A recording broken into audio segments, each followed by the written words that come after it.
It is 8:08 on a Wednesday morning here on the Michigan Insider on Sports Talk 1050 WTKA, online at WTKA.com. We're live here inside the Suburban Chevrolet Make the Choice studios. And that music is the intro to our guy, Marcus Ray 29, M Ray 29. I think it's Marcus Ray 29 on Twitter.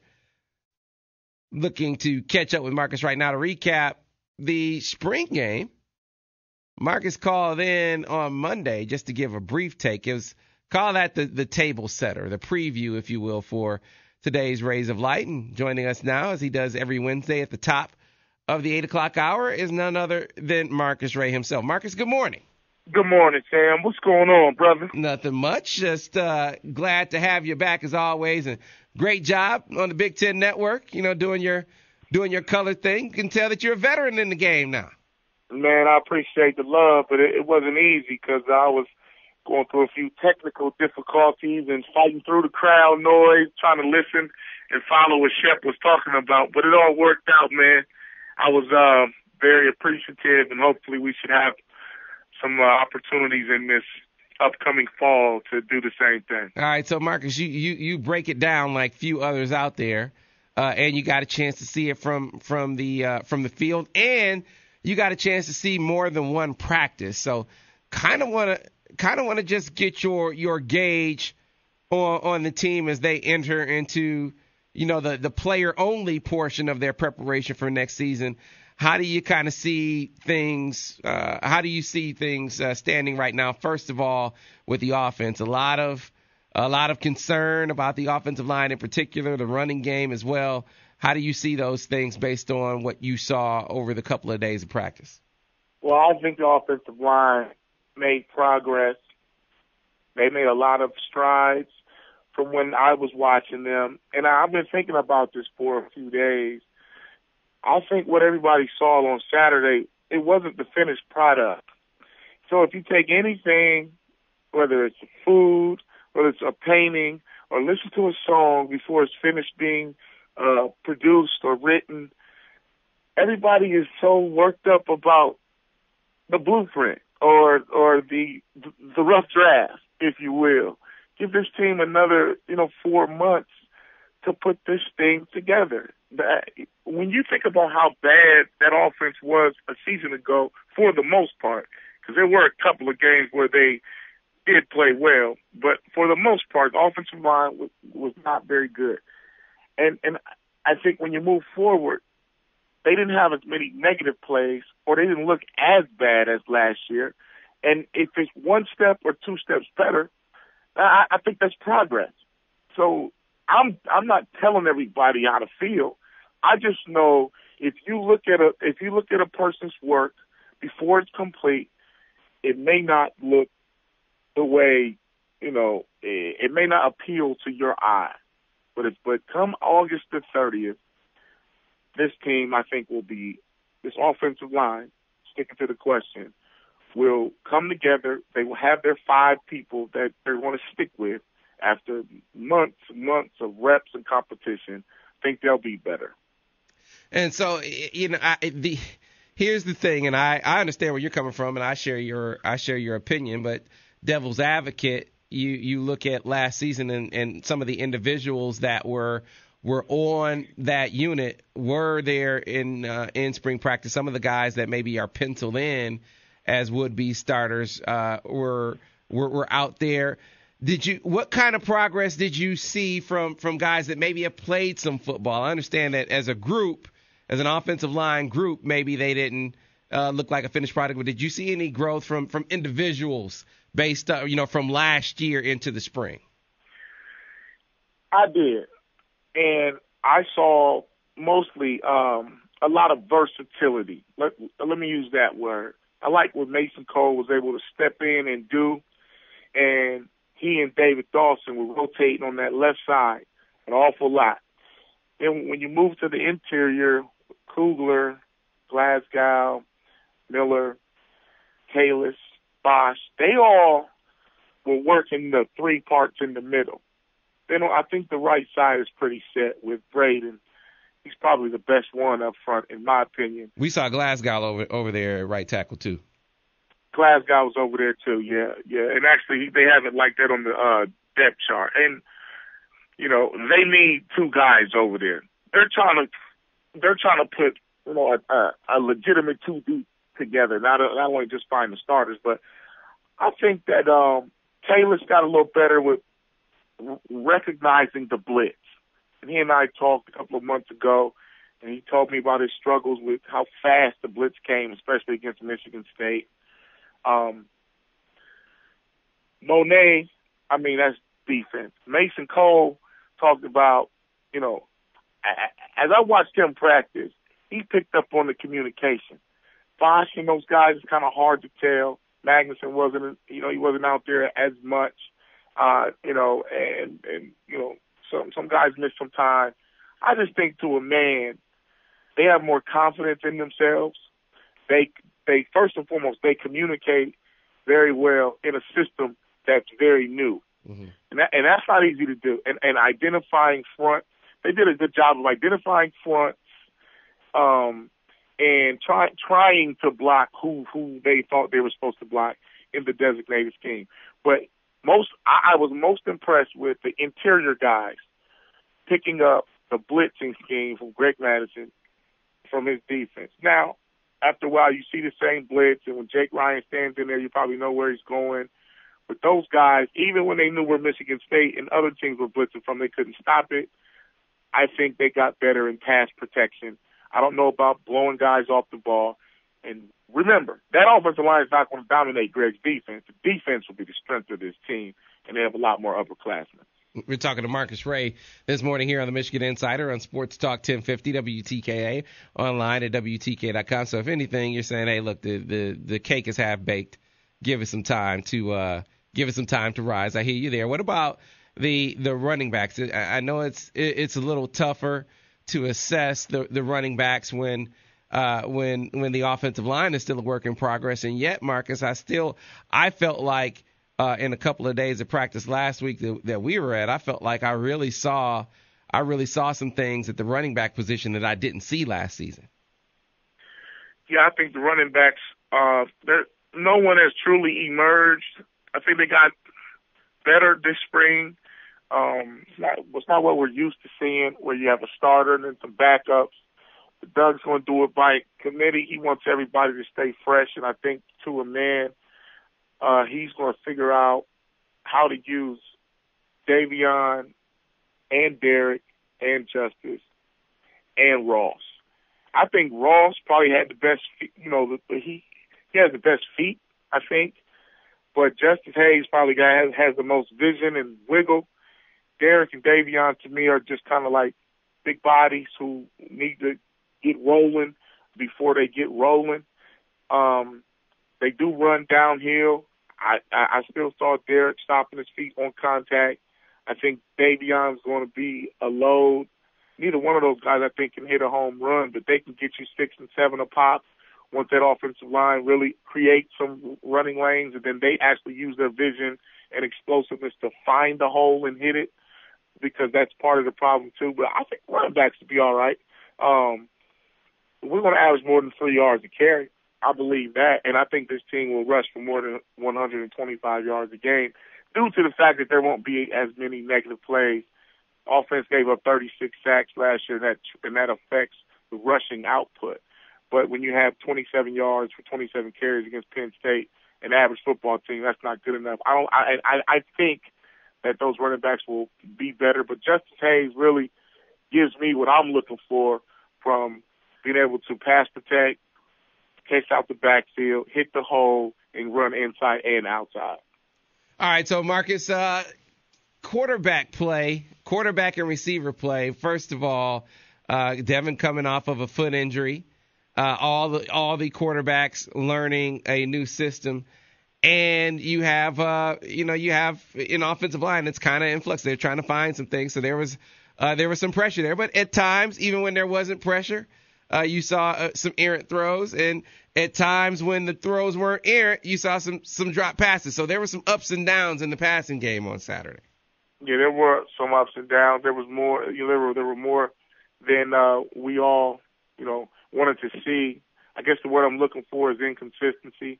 And it goes back to what you and I spoke last year about, Sam, where, you know, everything hasn't come together all at once. Where you get the protection, you get a bad throw, right? Or you guys get open and you don't get the protection, and et cetera. But these quarterbacks, well, let me say this. Devin Gardner is who he is. Devin needs to learn. He needs to improve his decision-making. And so he's in a new system, too. And I don't think he has it all the way down because some of the timing looked a bit off. So, for instance, on the very first play of the real scrimmage, that was a bootleg with the run-pass option. He didn't have to make that throw. And I think because it was a scrimmage and it was practice and he was trying to make a play, I don't think he would make that throw in the game. Backed up right there as a fifth-year senior. Last year we saw it against Central Michigan, backed up, he turns over. Shane kind of the same way. He just needs to learn some touch and just get the ball up more. I mean, his arm is so strong, I don't think he knows what to do with it. But at the quarterback position, Michigan has depth and options, and I think they need to find a solid number two. I think when Devin got into trouble after he threw that first pick, great interception by young Jordan Lewis, Devin Gardner immediately locked and loaded on his favorite target the rest of the time he was out there, Devin Funchess. And when you start forcing it, every throw is not going to be great. Devin Funchess still needs to work on his catching. He's a good player. I don't think he's exceptionally great yet because there's so many areas of improvement that he needs to work on. But he needs to catch the ball every time. Michigan can't afford to drop passes. Right. Well, a guy who didn't, at least I didn't see him drop a pass. If it was near him and it was catchable, it didn't take a spectacular one-handed grab or that kind of thing. Freddie Canteen, he's turned heads all spring, and he got a big play on Saturday. Freddie's going to make some noise. I don't know if he will emerge as the number two or he'll be a guy in the slot. But the good thing about Freddie, he can play inside and outside. He just needs to, get in the weight room, work on his blocking. But he will take the top off of any defense, and he's going to be a matchup problem in the slot. And then some people, they're going to have to take their best corner and move them inside to probably try to match up with him. But then you're going to open up things on the perimeter for Chesson and for Funchess. But Freddie Canteen's been very eye-opening. His performance has been. And he's a good kid, too, man. I like talking to Freddie. He kind of keeps to it himself and got his own thing going on. But he's going to make a lot of plays this year. I don't know if he'll be as productive as someone like Gallen was, obviously, who was a fifth-year senior, and he was the number one, in my opinion, receiver on the team last year, first option. But Freddie's going to make some plays, man. So that's the thing. It's kind of hard to gauge with the youth of that offensive line, and you got young talent at running back that hasn't matured, and you got the wide receiving core. A guy like Freddie steps in, he's been here for 3 months, and now he's the number two guy, in my opinion. And it's like, give it some time. But we live in a right now world, and when you've been here as a staff, people want results. We're talking to Marcus Ray here on the Michigan Insider on Sports Talk 1050 WTKA, online at WTKA.com. Many more bright spots on the defensive side of the football. Now, some people might say that's due to the inconsistency of the offense, but maybe the defense had something to do with forcing that inconsistency. Yeah, well, the defense is, they have more leaders, upperclassmen, if you will. Like you talk about Jake and Frank. Devin's the only senior on offense. And so now the defense should be the strength of this team early on, just like most schools or most teams have the same issue. Offense is about timing. I'm not saying our defense will be as good as Michigan State's, but their defense bought some time. They stretched the fight long enough for that offense to get better last year. I'm talking about the team in East Lansing. But this team, defense usually comes together. They're not the ones that hired a new coordinator. They're not as young. So they're not learning a new system. All they've done is switched a few guys around, and then they actually divided the secondary of more eyes on less guys. So everyone's getting more coaching and more individual attention. And then they have veteran guys. So the defense is supposed to play better than the offense in the spring. If your defense is getting killed or giving up big plays left and right against somebody that they see every day, their plays work against each other, then you should be worried. So if the offense would have came out and threw 4 50-yard bombs, gave up 8 yards to carry, we would have a false sense of security about the offensive line, and then everyone would have been ripping the defense. So when you evaluate a team who's going against one another, 2 units on the same squad, something is going to have to give somewhere. And most of the time, the offense is not up to speed with the defense in the spring. All right, so give me your take on a few guys. No, as a unit, they stood out, but who jumped out at you on defense when you watched them last week? 3 guys. Jordan Lewis jumped out at me. I like the way he plays. If he learns to stick his face in the fan, which means tackle, put his face on people and not dive at legs and shy away from it, I think he made some strides. He jumped out at me. It's funny. He almost made me look like a genius on TV because I spoke him up. And then on the first play of the scrimmage, he gets an interception. And then, Jarrett Wilson with his range and athleticism, I like how he blitzed off the edge. I believe he would have had a sack. He should have had that interception. And he was just in the mix. And lastly would be Joe Bolden. I think Joe's gotten a lot better. He's growing into his body and he's developing into that leader that Michigan needs from the middle, from a vocal standpoint and enthusiasm. Jake Ryan is not really a vocal guy, but he speaks louder with his play. But I think when you have a combination of vocal leaders and leaders by example, and Joe made some plays too. He smacked those running backs, put his face on them. Those 3 guys stood out the most. But Frank Clark made some nice moves. He seemed to play every snap he was in there. Sometimes during his career, Frank disappeared. I like how James Ross moved around, played with his hands, and, even when he wasn't in the middle, like playing an outside linebacker from the middle area, I thought that he looked a little stronger, a little more athletic. So those are the guys who stood out to me the most. All right. Great stuff as always, Marcus. Great analysis that we look forward to having from you during the Rays of Light segment. Speaking of Rays of Light, tell people how they can get their hands on your great commentary.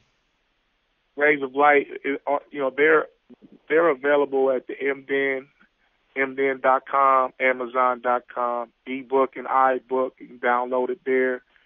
If you want a hard copy from me, you can always call me, 734-645-9618, or you can always email me, mray29@gmail.com. Volume 3 will be out around Media Day in August. I think the timing of that is perfect, and it's going to be my best work yet. So I'm still a work in progress, My cake is half baked, and I'm still trying to rise, too. I'm going to use that one, too, Sam. The cake is half baked, and I'll get the last part from you later. We're just waiting for it to rise. Hey, man, y'all take care, man. I appreciate it. All right, Marcus. Appreciate your time, man. Thanks a lot. It's 8:26 on a Wednesday. Marcus Ray, man, you find inspiration everywhere. Whether it be an interview, sometimes listen to the kids. You can find it. I didn't even mention the Ultimate Warrior to Marcus. He would have had something to say about that. For those that missed it, we started off the show on a little bit of a somber note. The Ultimate Warrior, and I just looked the guy up yesterday, Ira. I think seeing Hulk Hogan and Steve Austin and all those guys together, I didn't see WrestleMania, but they had a WrestleMania right up on Fox Sports. They had a WrestleMania right up on ESPN. It was everywhere. So you got a chance to really get a feel for the event. And there was a lot of talk about some of the old timers. Say, man, whatever happened to the Ultimate Warrior? Looked him up yesterday. Said, hey, he's still around. And then boom, come to work this morning. And the first thing I saw across Twitter is the Ultimate Warrior passed away. And for the record, his official name, he changed his legal name to just Warrior. Oh, sorry. So whatever his actual birth name is, he was just Warrior. But he passed away at 54 years old. So, piece of our youth has now passed away. 8:27 on a Wednesday. Much more to come in this hour. Couple of outstanding coaches. Kurt Golder, Michigan men's gymnastics, the NCAA championship set to begin at the Chrysler Center great home court advantage for the Maize and Blue. So we'll talk to Coach Golder about that, preview that for you. John Beeline, off of that Elite Eight performance, some guys have decisions to make in front of them as well. Got a lot to get to this hour here on the Michigan Insider on Sports Talk 1050 WTKA, the official voice of University of Michigan Sports.